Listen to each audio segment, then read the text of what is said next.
우리 기도하고 찬양하도록 하겠습니다. 사랑해 주님 감사합니다. 오늘도 거룩한 주일을 허락하시고 예배드리게 하심을 감사합니다.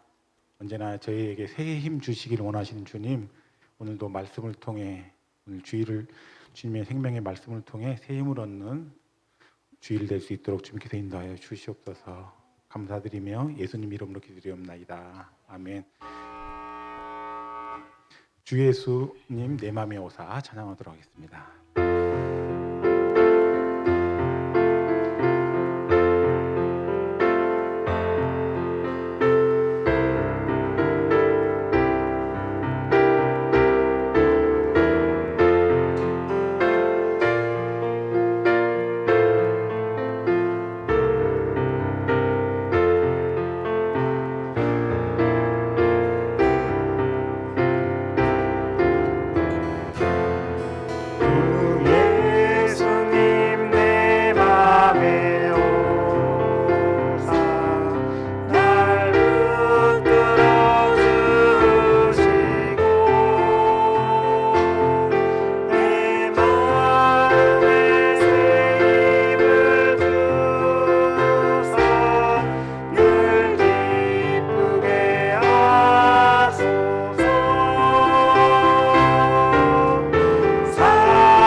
다시 한번 하겠습니다. 1절 주 예수님, 주 예수님 내 맘에 오사 날 붙들어 주시고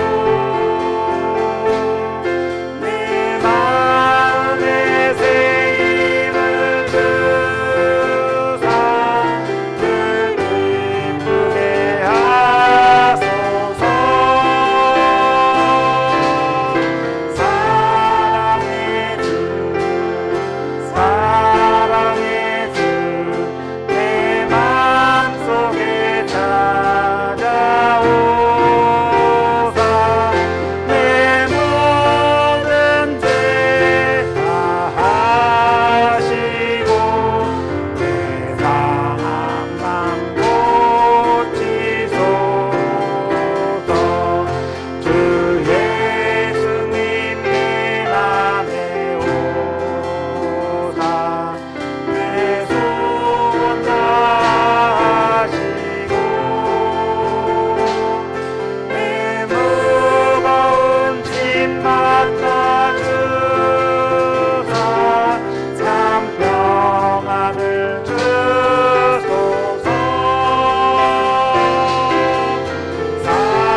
그 성령을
감고치소서.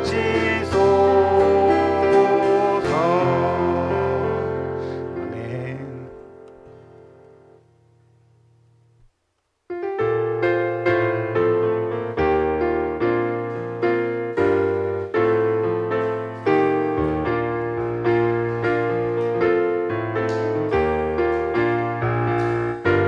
이 몸의 소망 무언가, 이 몸의 소망 무언가, 우리 주 예수뿐일세. 우리 주 예수밖에는 믿음이 아주 없도다. 그 나의 반석이시니 그 위에 내가 서리라. 내가 서리라. 무섭게 바람 부는다. 물결이 높이 설릴 때 우리 주 크신 은혜에 소망의 낯을 드리다. 그 나의 반석이시니 그 위에 내가 서리라. 위에 내가 주인 나의 반석, 그 나의 반석이시니 그 위에 내가 서리라. 위에 내가 서리라.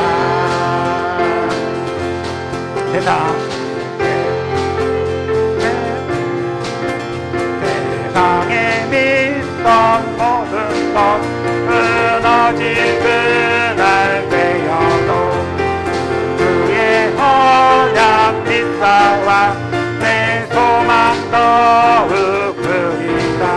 그 나의 반석이시니 그 위에 내가 서리라.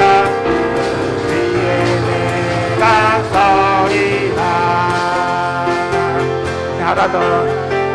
바라던 천국 올라가 하나님 앞에 배울 때 주의 은을 믿어 어여시 바로 서리라. 그 나의 반석이시니 그 위에 내가 서리라. 위에 내가 서리. 그 나의 반석, 그 나의 반석이시니 그 위에 내가 서리라. 그 위에 내가 서리라. 주 나의 반석이시니 그 위에 내가 서리라. 위에 내가 서리라. 아멘.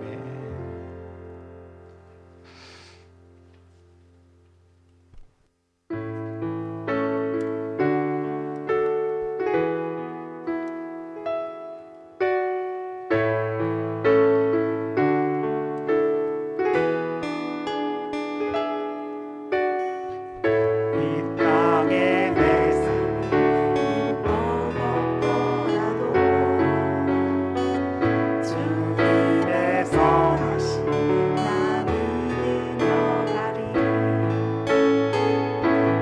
작은 작품에 주가 이뤄가시니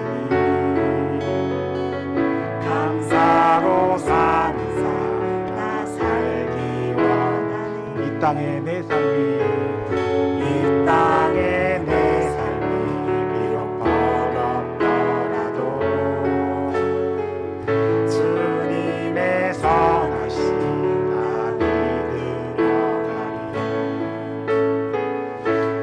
작은 작동에 주가 일어나시니 감사로 사는 삶 나 살기 원하니. 내 삶의 시간 속에 유일하시네. 내 모든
과정 속에 함께 하시네. 깊고도 크신 주의 영광을 나 보리라. 위대하신 주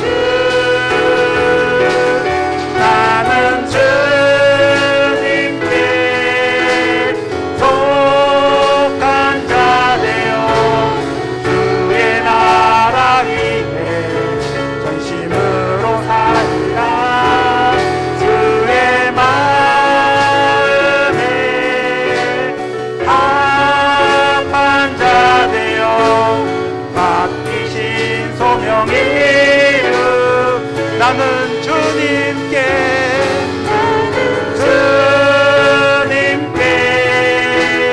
속한 자 되어 주의 나라 위에 전심으로 살리라. 주의 마음에 합한 자 되어 맡기신 소명에 이르리. 주의 마음에 합한 자 되어 맡기신 소명에 이르리. 맡기신 소명에 이르리.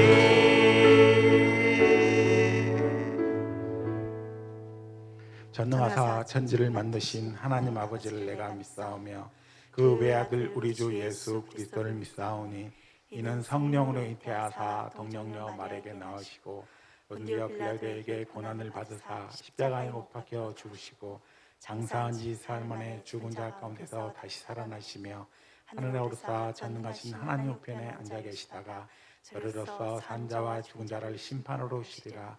성령을 믿사오며 거룩한 공예와 성도가 서로 교통하는 것과 죄를 사하여 주시는 것과 몸이 다시 사는 것과 영원히 사는 것을 믿사옵나이다. 아멘.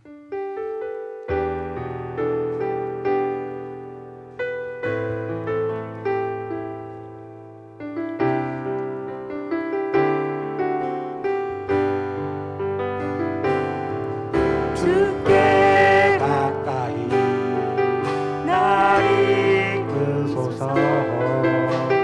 간절히 주님만을 원합니다. 채워주소서. 주의 사랑 영한 찬양 드릴 수 있도록 주께 가까이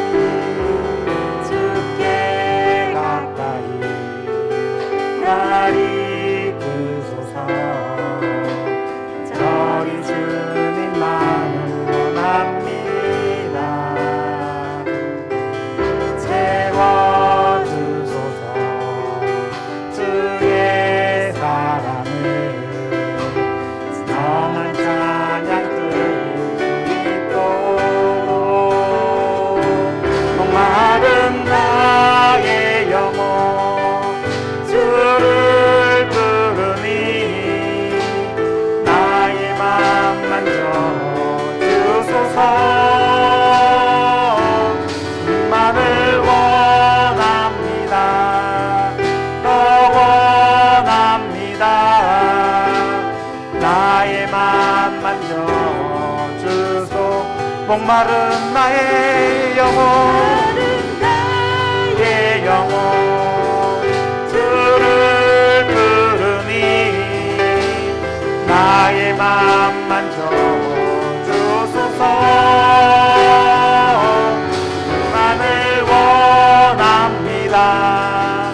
더 원합니다.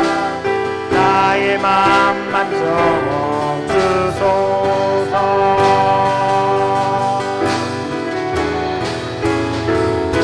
목마른 나의 영혼 주를 부르니 나의 맘 만져주소서. 주만을 원합니다.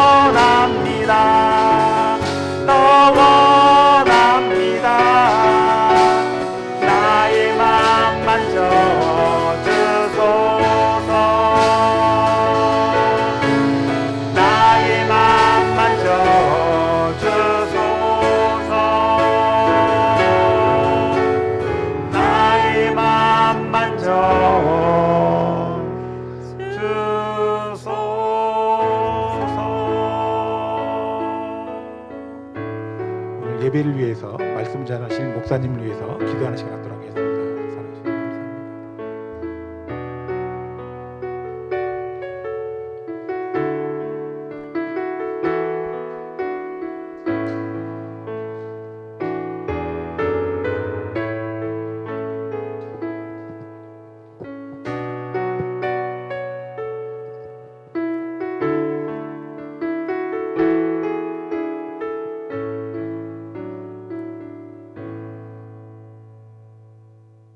신실하신 주님, 주님을 찬양합니다. 한 주간의 삶 속에서 하나님의 사랑을 알고 하나님의 말씀을 안다고 하지만 하나님의 말씀대로 살아가지 못하고 하나님의 말씀대로 사랑하며 사람을 용서하지 못한 삶을 살았음을 고백합니다. 우리가 더욱 하나님의 말씀 가운데 거하게 하시고 주의 말씀에 순종하는 삶을 살 수 있도록 지켜주시옵소서. 나의 생각과 나의 행동이 하나님께서 주신 것이라 착각하며 나의 아집과 나의 뜻대로 살았음을 고백합니다. 내 안에 내가 사는 것이 아니라 하나님의 말씀으로 살아가며 하나님의 말씀에 순종하며 살아갈 수 있도록 인도하여 주시옵소서. 주님, 이 시간 간구하는 것은 우리의 모든 것을 내려놓고 하나님의 말씀에 경청할 수 있도록 인도하여 주시옵소서.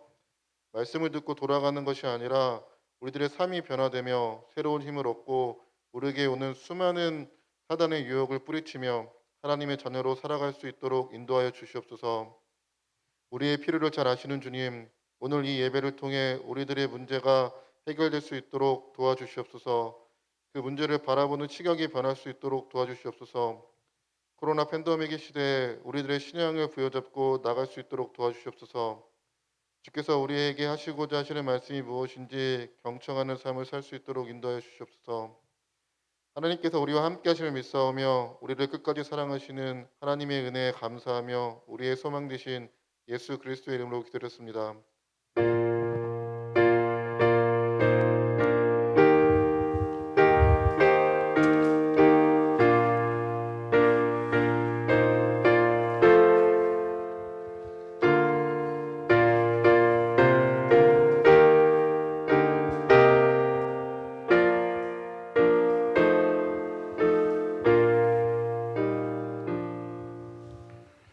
하나님 말씀 보도록 하겠습니다. 요한복음 11장 17절에서 26절에 있는 말씀입니다. 요한복음 11장 17절에서 26절에 있는 말씀입니다. 신약 165페이지 요한복음 11장 17절에서 26절에 있는 말씀입니다.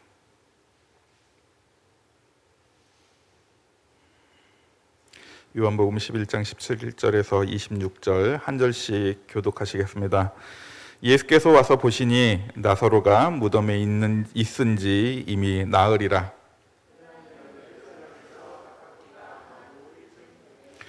많은 유대인이 마르다와 마리아에게 그 오라비의 일로 위문하러 왔더니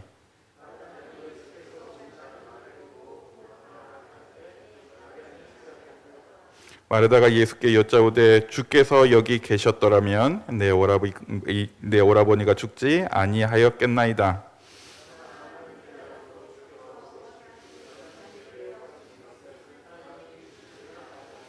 예수께서 이르시되 내 오라비가 다시 살아나리라.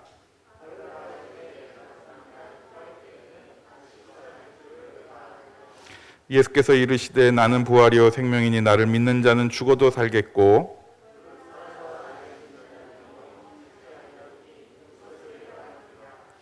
아멘. 먼저 교회 소식 전해드리도록 하겠습니다. 오늘도 현장에서 또 실시간 영상으로 예배에 동참해 주신 모든 분들 주님의 이름으로 사랑하고 축복합니다. 우리 코로나 상황이지만 교회를 위해서 또 각 기관을 위해서 계속해서 기도해 주시고 협조해 주시기 부탁드립니다. 코로나 4단계가 계속 유지되어서 다음 주까지 단계가 계속 진행되는 줄 압니다.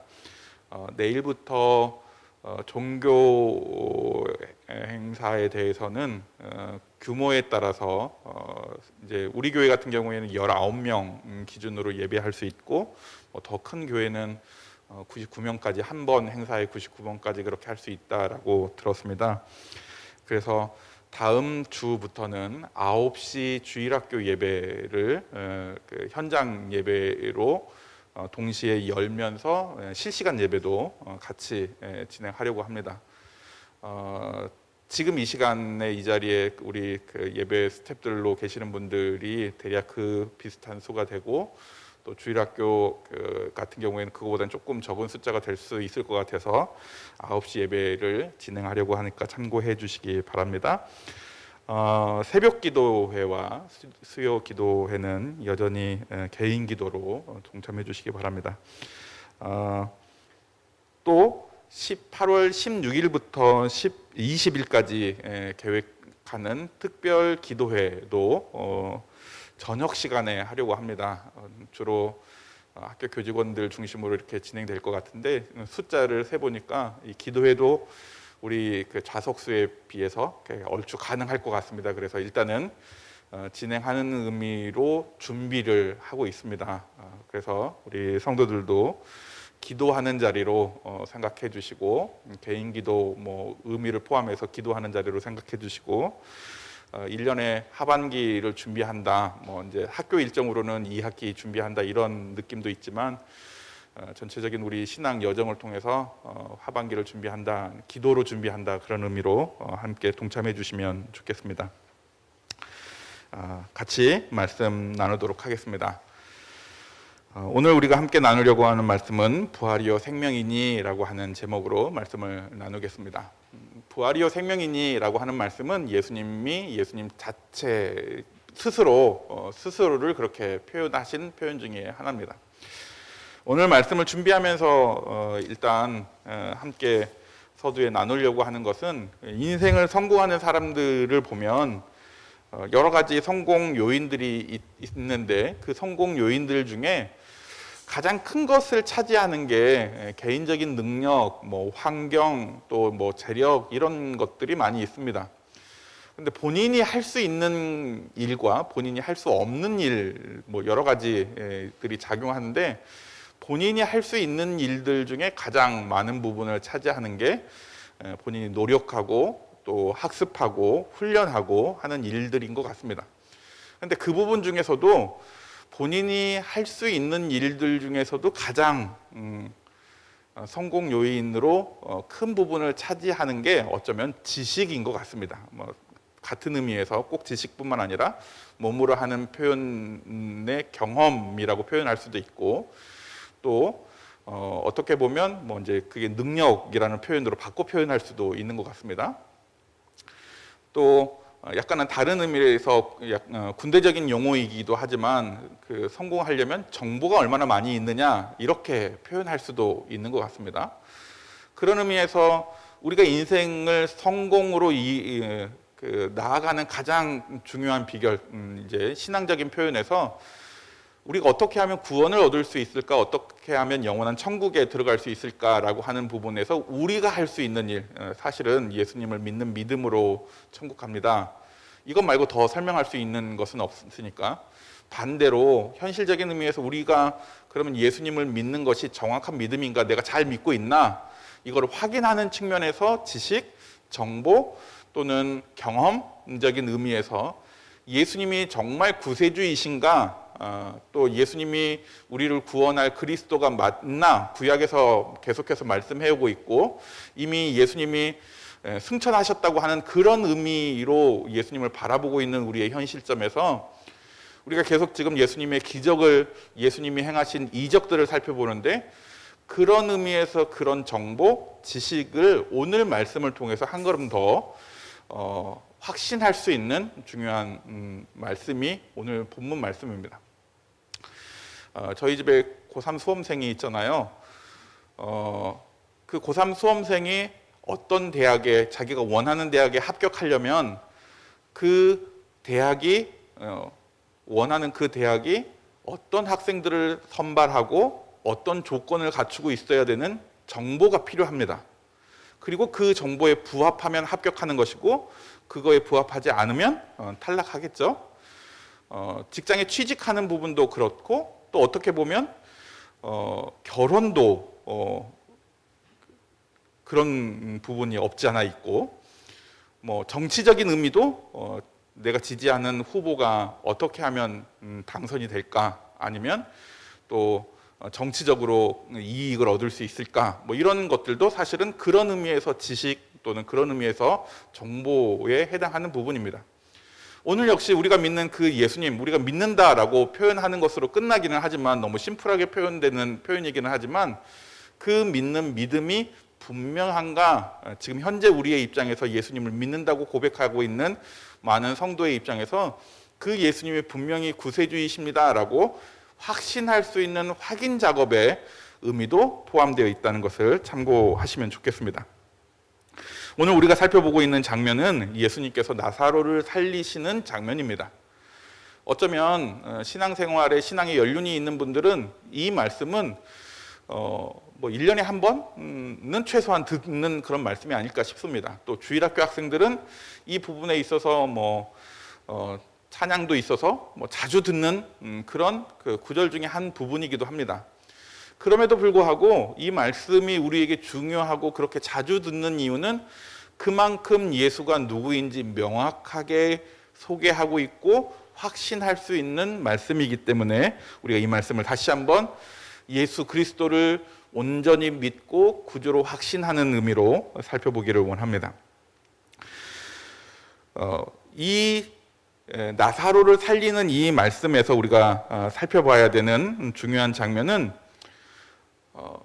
예수님의 전체 구원 사역 가운데 이제 그 3년 6개월의 그 공생의 기간 동안 이 사건을 기점으로 예수님을 죽이기로 작정하는 사람들이 생깁니다.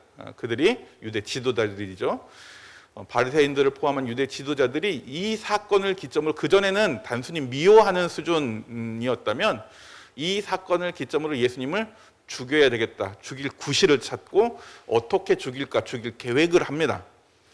또 예수님께서 그 사실을 아시고 지도자들을 만나지 않기 위해서 에브라임 산지로 피신하는 장면도 이후에 말씀을 통해서 언급해지기도 합니다. 그러니까 예수님의 계획에서는 아직 그런 일들이 있으면 안 되니까 시간을, 예수님의 스케줄을, 구원 사역의 스케줄을 맞추기 위해서 그렇게 하신 것처럼 보이는데, 그럼에도 불구하고 예수님이 십자가에 죽을지 알면서도 이후에 유월절 명절을 맞이해서 다시 예루살렘으로 들어오고, 그 예루살렘으로 들어오는 그 장면이 우리가 잘 알고 있는 종료주일의 개념이 그 이후에 진행되고, 그 종료주일을 기점으로 예수님이 이제 십자가의 고난을 당하는 고난 주간을 맞이하게 되고, 십자가에 죽으시고, 그것으로 끝나지 않고 너무도 감사하게 부활하시고 승천하셔서 지금까지 우리의 삶 가운데 관여하고 계시는 그런 장면으로 이어지는 중요한 말씀이기도 합니다. 오늘 이 말씀들을 통해서 우리가 살펴보아야 되는 몇 가지 장면이 예수님이 누구이신지, 또 심지어 여러 사건들을 통해서 예수님이 스스로를 밝히시는 앞선 장면들과 달리 오늘 말씀에서는 본격적으로 본인이 누구신지 직설적으로 표현하시는 말씀도 등장하기 때문에 우리에게 있어서는 이 말씀이 보다 더 중요합니다. 이 말씀에 등장하는 인물들이죠. 나사로 자매, 남매, 나사로와 마르다, 마리아. 나사로는 뭐 이렇게 저렇게 언급이 되고요. 또 마르다 마리아도 여러분 잘 아시는 누가복음에서 마르다 마리아가 예수님을 영접하고, 마르다는 언니로서 뭐 이렇게 살림하면서 예수님을 대접하려고 하고, 또 마리아는 그런가 하면 예수님 옆에서 말씀만 듣고 있고, 또 다른 장면에서는 마리아가 옥합을 깨트려서 예수님의 장례를 준비하는 그런 인물들입니다. 또 오늘 본문에도 등장하는 표현인데, 그런가 하면 나사로는 예수님이 사랑하는 자라고 하는 표현도 씁니다. 대표로 사랑하는 자라고 하는 표현을 쓰는 예수님 주변 인물들 중에 그렇게 많은 표현들이 등장하는 표현은 아닌데, 여러분 잘 알고 있는 예수님의 어린 제자 요한, 사도 요한을 말합니다. 계시록을 쓴, 요한복음을 쓴 그 요한을 사랑하는 제자라고 하는 표현을 쓰는가 하면, 주변 사람들이 예수님께 당신이 사랑하는 사람이라고 표현합니다. 그렇게까지 예수님과 관계가 돈독했습니다. 또 이미 오래전 그 이야기이긴 하지만 가십거리처럼 그렇게 표현되기도 했지만 마리아와 여기 이제 등장하는 이 마리아와 예수님이 결혼한 관계가 아니었을까? 뭐 이제 요즘 의미로 표현하면 심지어 그런 스캔들까지 나는 그런 가족과 예수님 사이에 벌어진 이야기이기 때문에 우리가 조금 더 관심 있게 볼 필요도 있습니다. 그런 의미에서 나사로는 예수님께 사랑받은 사람이었음에도 불구하고 예수님이 베다니에 살고 있는 이 삼남매와 거리가 먼 곳에서 계셨습니다. 그리고 그 먼 거리가 있는 곳에 마르다와 마리아가 예수님께 사람을 보냈습니다. 오빠 나사로가 많이 아픕니다. 예수님 와주셔야 되겠습니다. 사적인 그런 그 소식을 주고받는 관계니까 어떻게 보면 친척만큼 아주 가까운 친척만큼 그렇게 가까운 사이였던 것으로 추정됩니다. 그런데 예수님이 그 말씀을 듣고도 바로 행동하시지 않고 시간을 그곳에서 더 보내시다가 예수님이 나사로가 잔다라고 하는 표현으로 이제 베다니로 오시죠. 그런데 그 시간이 제법 길었던 것 같습니다. 뭐 걸어서 다니셨을 것을 예상해 보면 그만한 시간이 걸렸을 것 같은데 예수님이 이 베다니에 도착한 시점은 이후의 표현들을 통해서 보니까 우리가 읽은 말씀에도 등장하지만 죽은 지 4일 된 상태, 무덤에 들어간 지 4일이라는 표현도 있고요. 그 다음에 표현 보면 죽은 지 4일다라고 한 표현들을 생각해 보면 무덤에 들어간 게 4일이라고 하면 그러면 이미 전에 죽어서 어느 정도 장례를 지냈고 뭐 이렇게 됐을 것을 생각할 수 있는 시점이기도 하는데 이후에 마르다 마리아와 나눈 대화들을 보면 죽은 지 4일 된 것이 맞는 그런 표현으로 해석할 수 있습니다. 그런 상태에서 예수님이 이제 마르다를 먼저 만나주시고 그리고 그 다음 단계로 마리아를 만나시고 그리고 마리아를 만난 다음 나사로를 살리는 장면이 순서적으로 오늘 요한복음 11장에 나옵니다. 우리가 오늘 이 말씀을 통해서 깨달아야 되는 첫 번째, 전체 말씀 중에서 첫 번째 우리가 생각해야 되는 가장 중요한 정보는, 우리가 알아야 되는 가장 중요한 예수님에 대한 경험은 다시 살리라라고 선언하시는 예수님이십니다. 마르다가 예수님이 오셨다는 소식을 듣고 동네 어귀에 가서 예수님을 만났습니다. 그리고 우리가 방금 읽은 말씀 중에도 마르다와 나눈 말씀이 포함되어 있는데요. 마르다가 예수님께 이렇게 말합니다. 당신이 여기 계셨더라면 우리 오빠가 죽지 않았을 겁니다 라고 말하죠. 그럼에도 불구하고 지금 예수님이 하나님께 구하면 하나님께서 우리에게 무엇을 해주실 줄 제가 믿습니다. 이렇게 표현해요. 참 위대한 신앙입니다. 어떤 것을 기대하는 느낌이 들지 않고 예수님 그분 그 자체로 확신하는 믿음이기 때문에 우리가 분명히 앞서 잠깐 설명했지만 마르다는 예수님을 어떻게 해든지 음식을 장만해서 드리고 마리아는 뭐 예수님 옆에서 예수님 이야기를 귀담아 듣고 하는 그런 측면에서 예수님의 그런 그 마음을 아는 사람이 마리아가 아니었을까 뭐 이런 추측을 해볼 수 있는 상황들도 있긴 하지만 그럼에도 불구하고 이 마르다가 얼마나 예수님에 대해서 분명한 확신을 갖고 있는지 명확한 신앙을 갖고 있는지 알 수 있는 표현들이 오늘 이 첫 번째 중요한 대화 가운데 등장합니다. 그때 예수님께서 하시는 말씀이 우리가 앞서 읽은 말씀입니다. 23절에 보니까 네 오라비가 다시 살리라. 앞서 말씀드린 것처럼 마르다가 예수님이 오셨던 그 사이에 오셨다면 여기 계셨다면 우리 오빠가 죽지 않았을 겁니다. 이것도 대단한 믿음인데 이어지는 말씀이 지금이라도 당신이 하나님께 구하면 하나님께서 어떤 일이든지 행하실 줄 내가 믿습니다. 한 걸음 더 나아간 믿음입니다. 그 마르다에게 예수님이 해주신 말씀입니다. 네 오라버니가 살 것이다. 그런데 이 표현을 마르다는 그대로 직설적으로 받지 못했습니다. 왜냐하면 우리가 읽었죠. 마르다가 예 선생님 마지막 때에 다시 부활할 것을 제가 믿습니다. 사실은요, 이 표현 자체만으로도 부활 신앙을 갖고 있었다는 것 자체만으로도 또 위대한 신앙입니다. 마르다가 그런 신앙을 갖고 있었다라고 하는 것은 지금 우리가 이미 예수님이 부활하신 것을 믿고 있는 이 시점에 우리도 예수님, 주님께서 다시 오시는 그때에 우리가 부활할 것을 확신합니다. 예수님에 대한 믿음을 분명히 갖고 있는 모든 성도들이 부활할 것을 확신합니다 라고 하는 신앙이 우리에게 있어야 된다라고 하는 사실입니다. 네 오라버니가 살 것이다 라고 말씀하신 것은 단순히 온도 차이가 있기는 하지만 우리의 입장에서는 분명히 우리가 다시 살 것을 확신하는 부활의 신앙도 가지고 있어야 됩니다. 하지만 예수님은 그런 의미에서 부활 때에, 마지막 때에 부활할 것을 이야기하는 것이 아니었죠. 그러면서 마르다에게 예수님께서 해주시는 말씀, 오늘 제목에 연결되는 말씀입니다. 나는 부활이요 생명이니 나를 믿는 자는 죽어도 살겠고, 이게 부활 신앙입니다. 그런데 그것으로 끝나지 않고 물은 나를 살아서 믿는 자는 영원히 죽지 아니하리라. 지금까지 우리는 부활 신앙을 갖고 있는 사람의 입장이었다면 예수님께서는 죽은 사람을 살리실 수 있는 능력이 있는 분이었다라고 믿는 수준이라면 죽지 않는다라고 하는 것까지 나아가는 우리의 모습이 필요하다라는 사실입니다. 저희 아이들도 저에 대해서 그렇게 생각했는지 모르겠는데요.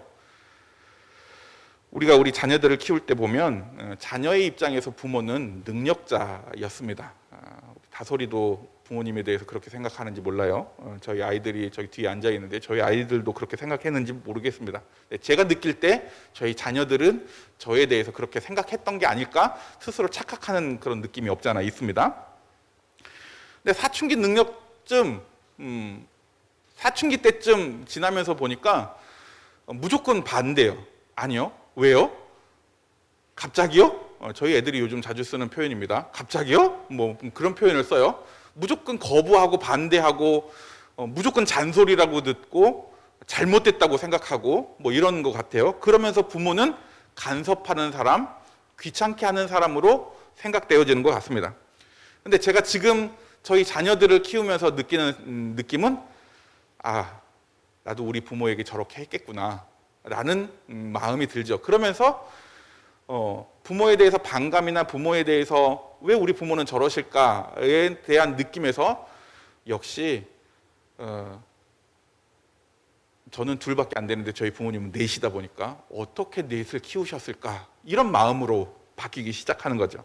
그리고 더 연륜이 높아지시는 현 시점에서는 부모님께 더 잘해드려야 되겠다. 그 많은 고생들을 하셨고 그 많은 수고를 하셨으니까 정말 위대하시다 이런 느낌이 듭니다.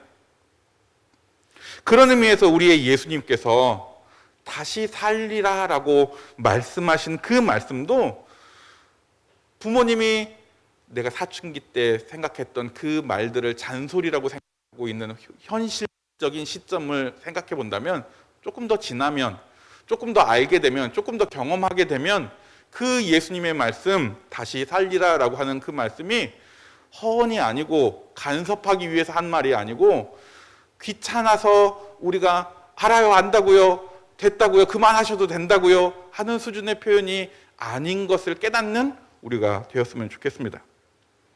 두 번째는 26절에 언급하고 있는 말씀입니다. 무릇 살아서 나를 믿는 자는 영원히 죽지 아니하리니.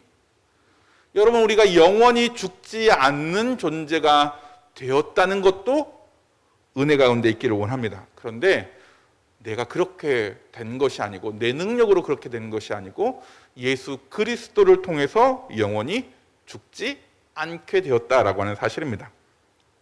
예수님은 마지막 때의 부활을 말하는 마르다를 향해서 스스로에 대해서 이렇게 표현합니다. 부활이요 생명이니.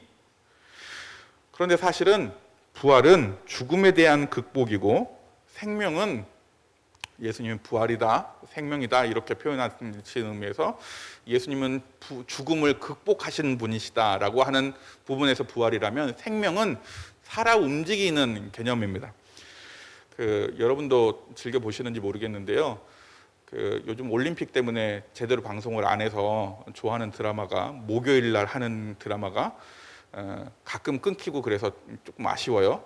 제가 좋아하는 드라마가 슬기로운 의사생활 2거든요. 근데 이 장면에 비슷한 표현들이 있더라고요. 최근에 방송했던 그런 그 방송 몇 화인지 뭐 정확히 기억, 지난 목요일도 이런 장면이 있었는데, 환자를 보니까 분명히 몸은 살아 있는데 죽은 것과 다름없는 상태의 사람이 있더라고요. 그런 의미에서 생명이라고 하는 표현은 정확한 의미로 몸도 건강하고 영혼도 건강한 상태, 몸만 건강한 것이 아니고 정신도 온전해서 알아보고 말하고 활동하고 움직이고 건강하게 살아있는 상태를 생명으로 표현할 수 있습니다.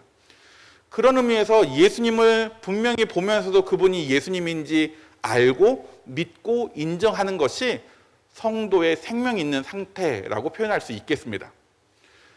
그런 측면에서 예수님이 부활이다, 생명이다 라고 하는 의미를 기억하시기 바랍니다.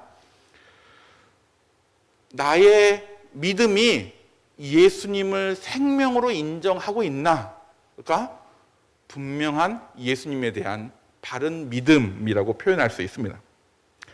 즉, 우리가 의식은 없고 몸만 움직이고 있는 좀비의 상태가 아닌지, 살아는 있지만 누워 있어서 산 것이 아닌 상태가 되어 있는, 의료적인 용어로는 뭐 코마 이런 표현을 쓰더라고요. 드라마에 보니까 죽은 것과 다름없는 그런 상태가 되어 있는 것은 아닌지 우리 스스로 점검해 볼 때 이 단어가 중요한 의미라는 표현입니다. 그런 의미에서 우리가 그런 어떤 다른 존재, 실제 존재하는 것은 아니지만 좀비, 또 죽어 있는 그런 코마의 상태의 환자가 아닌, 행동하고 말하고 운동하고 또 의식적으로 그런 모든 일들을 건강한 모습으로 해내는 상태가 우리에게 필요하다라고 하는 사실입니다. 그런 의미에서 나사로를 살리는 장면은 어쩌면 나사로가 살았다라고 할 때 죽어 있는 상태는 이 생명이 결여되어 있는 상태입니다. 근데 나사로가 살았다라고 하는 것은 그런 생명에서 온전한 부활을 이루는 상태로 바뀐 것을 생각해 보면 우리는 예수님을 믿는 믿음으로 그런 영원한 생명의 상태를 유지할 수 있게 된다는 것이 우리에게 중요한 말씀의 의미입니다. 여러분, 우리가 믿는 믿음으로 그것이 가능하다라고 표현하고 있습니다. 예수님 자신이 나를 믿으면 부활로 생명으로 변화된다라고 말씀해 주고 계시다는 사실입니다. 내가 하는 것이 아니고, 내가 그 일을 감당해내는 것이 아니고, 우리가 믿고 고백하는 그리스도시여 메시아이신 예수님께서 그것을 해주고 계시다라고 하는 사실입니다. 아무리 신뢰하지만, 저도 저희 자녀들에게 아무리 신뢰를 받고 싶지만 저희 자녀가 아빠를 아무리 믿는다고 해서 아빠 100억만 주세요라고 하면 우리 아빠가 나 100억 줄 거야, 그 믿음에 부합하지 못합니다.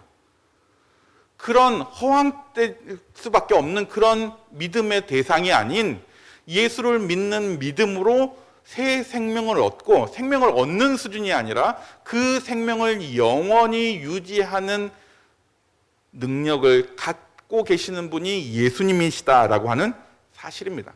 또 그 예수님이 나에게 그런 영생을 허락하셨다라는 것도 우리는 잊지 않아야 되는 것입니다. 마지막으로 우리가 살펴보는, 읽지는 않았지만 42절 말씀입니다. 42절 말씀을 제가 읽어드리면, 항상 내 말을 들으시는 줄 내가 알았나이다. 그러나 이 말씀을 하옵는 것은 둘러선 무리를 위함이니 곧 아버지께서 나를 보내신 것을 그들로 믿게 하려 함이니라 라고 표현됩니다. 이 42절 말씀은요, 마리아를 만나시고 난 다음 이제 나사로를 살리시기 바로 직전에 예수님이 표현한 표현입니다. 왜 예수님이 나사로를 살리셨을까? 예수님이 인기 얻으려고, 지금 우리나라 뭐 정치 상황에서 대통령이 되려고, 왕이 되려고, 또 사람들에게 인기 얻으려고 예수님이 그런 일들을 하신 게 아니었습니다. 지금까지 우리가 살펴본 것처럼 많은 기적적인 일들을 행하시는 모든 기적의 결과적인 표현이 42절에 있는 표현처럼 아버지께서 나를 보내신 것을 그들에게 믿게 하려고, 즉 예수님의 메시아이심을 사람들에게 나타내시는 행위셨다라고 하는 사실입니다. 예수님이 하나님의 아들입니다. 하나님의 독생하신 아들입니다. 예수님 그분 자체가 하나님이십니다 라고 하는 사실입니다. 읽진 않았는데 마르다가 예수님을 그렇게 고백합니다. 26절까지 읽었는데요. 마르다가 예수님이랑 나눈 대화 맨 마지막에 마르다가 27절에 뭐라고 표현하냐면, 주는 그리스도시요 세상에 오신 하나님의 아들이신 줄을 내가 믿습니다. 26절에 영원히 죽지 않는 것을 네가 믿느냐, 이렇게 예수님이 질문하면서 우리가 교독한 것을 마무리했잖아요. 근데 27절에 예수님에 대한 신앙 고백과 함께 내가 믿습니다라고 하는 표현을 쓰죠. 그런데 예수님이 마르다가 보였던 그 반응을 마르다뿐만 아니라 마리아와 그 주변에 마르다와 마리아가 오빠 나사로가 죽었다는 것을 때문에 위로하고 그 슬픔에 동참하러 온 많은 사람들에게 이 사실을 알리기 위한 행위셨다라고 하는 사실입니다. 마르다 이후에 마리아를 만나 주셨는데요. 마리아 역시 마르다와 똑같은 패턴으로 예수님과 대화합니다. 그 장면에서 오늘 말씀과 뭐 크게 연관은 없지만 중요한 정보 하나가 있는데, 예수님이 비통해 하셨다라고 하는 표현을 씁니다. 예수님이 하나님이실까, 예수님은 심적인 존재일까, 인간적인 존재일까, 이렇게 가끔도, 아직도 저희 학생들도 그런 질문들을 학기 초에 가끔 합니다. 그러면 우리는 뭐라고 표현하죠? 완벽한 하나님이시고 완벽한 사람이십니다. 네, 뭐 반인 반신 뭐 이런 개념으로 받아들이면 안 됩니다. 절대로. 완벽한 하나님이시고 완벽한 사람이십니다. 그래서 그 표현을 성육신, 영어로 인카네이션, 이런 표현들 쓰는 거 많이 들어보셨을 거예요. 완벽한 사람의 감정을 가지셨다라고 하는 의미에서 비통이라는 단어를 씁니다. 오늘 11장에서만 그 비통이라는 단어를 2번이나 쓰세요. 한 번은 사람들이 울고 마르다가 마리아가 그렇게 슬퍼하는 것을 보면서 비통해 하신다. 또 사람들이 예수님이 다시 살 거다라고 하는 그런 표현들을 썼음에도 불구하고 사람들이 그것을 믿지 않고 더 크게 울고 뭐 이렇게 슬퍼하니까 또 마음속으로 비통했다, 이런 표현들이 등장하는데, 예수님이 그런 의미에서 예수님이 사람의 감정들을 다 갖고 계시는 하나님이시면서 사람이신, 성육신하신 그런 모습을 알 수 있는 표현도 등장합니다. 중요한 것은 이 사건 이후에 지도자들이 예수님을 죽이기로 작정하고 또 그런 이유를, 구실을 찾기도 한다는 것을 생각해 보면 예수님이 비통해 하실 수밖에 없는 그런 모습인 것도 사실입니다. 2차 저차 예수님이 무덤 앞에 섰습니다.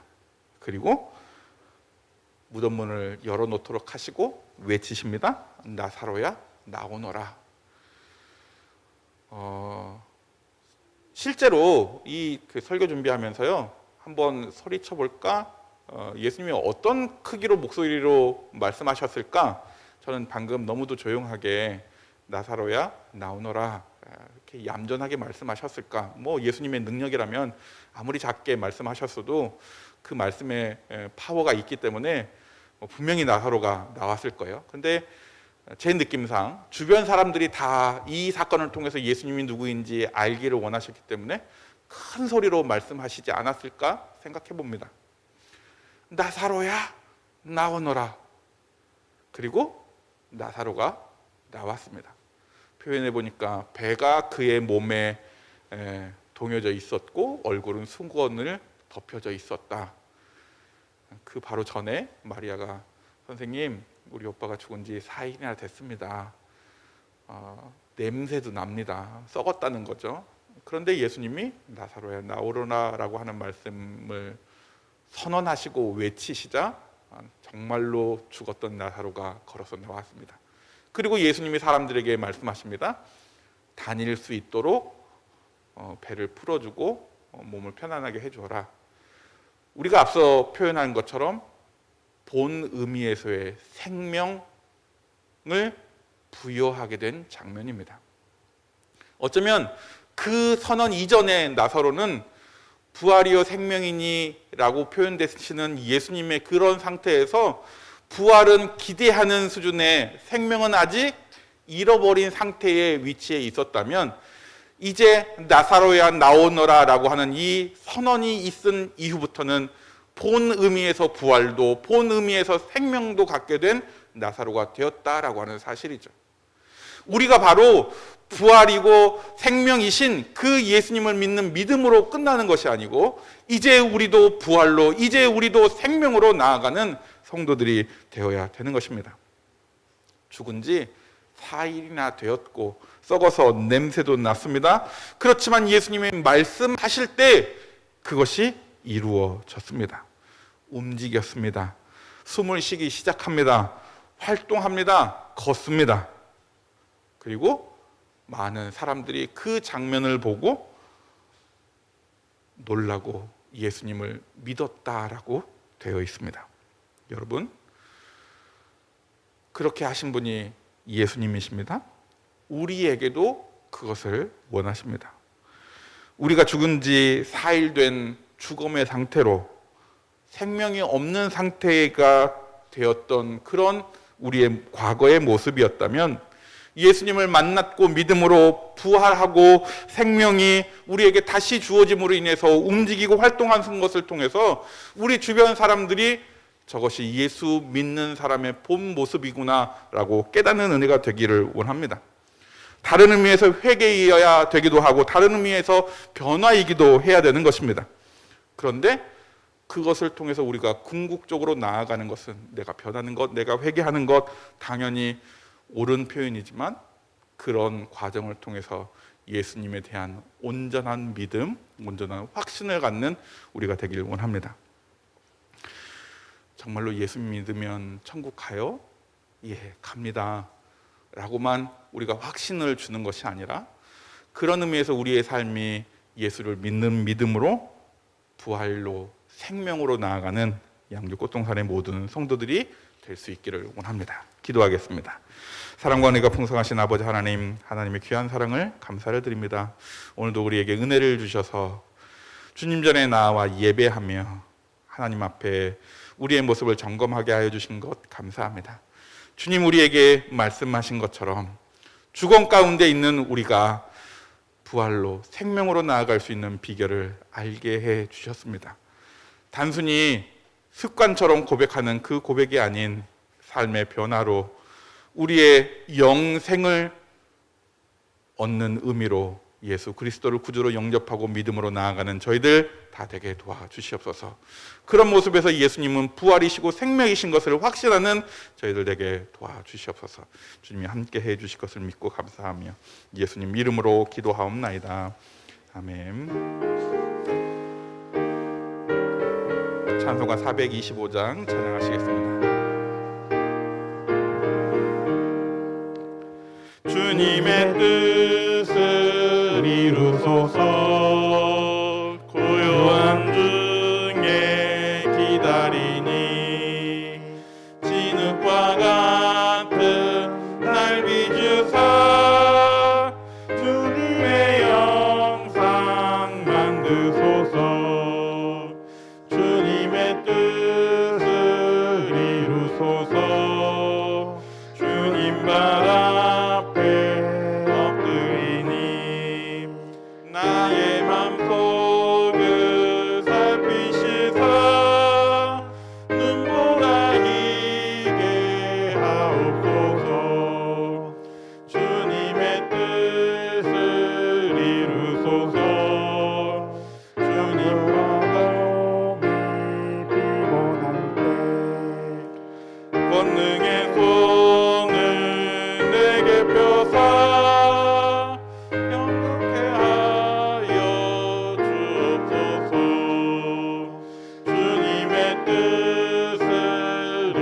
주소서.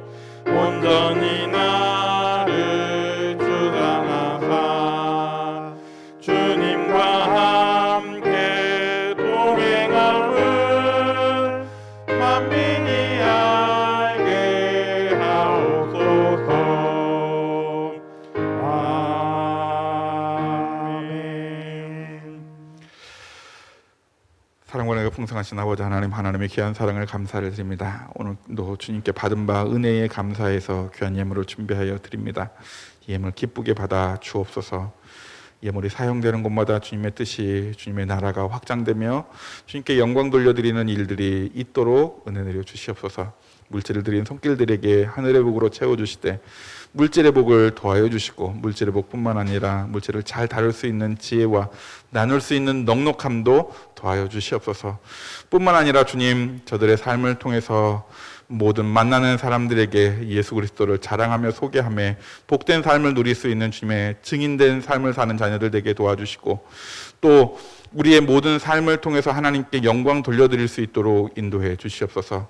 구하는 기도의 제목들이 응답받기를 원합니다. 먼저 우리의 자녀들을 위하여 기도합니다.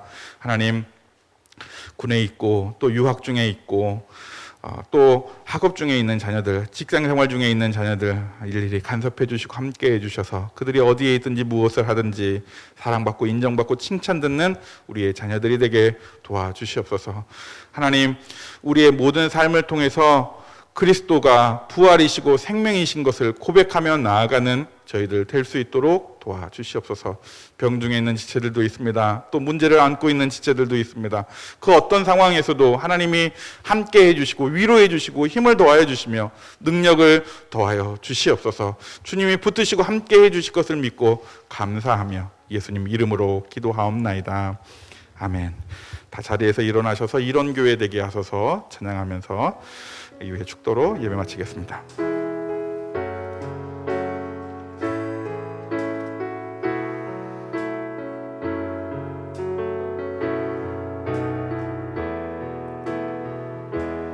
진정한 예배가 숨쉬는 교회, 주님이 주인 되시는 교회, 믿음의 기도가 쌓이는 교회, 최고의 찬양을 드리는 교회, 말씀이 살아 움직이는 교회, 성도의 사랑이 넘치는 교회, 섬김과 헌신이 기쁨이 되어 열매 맺는 아름다운 교회, 주님의 마음 닮아서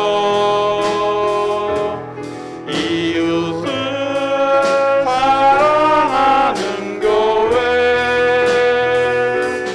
주님의 영광을 위해서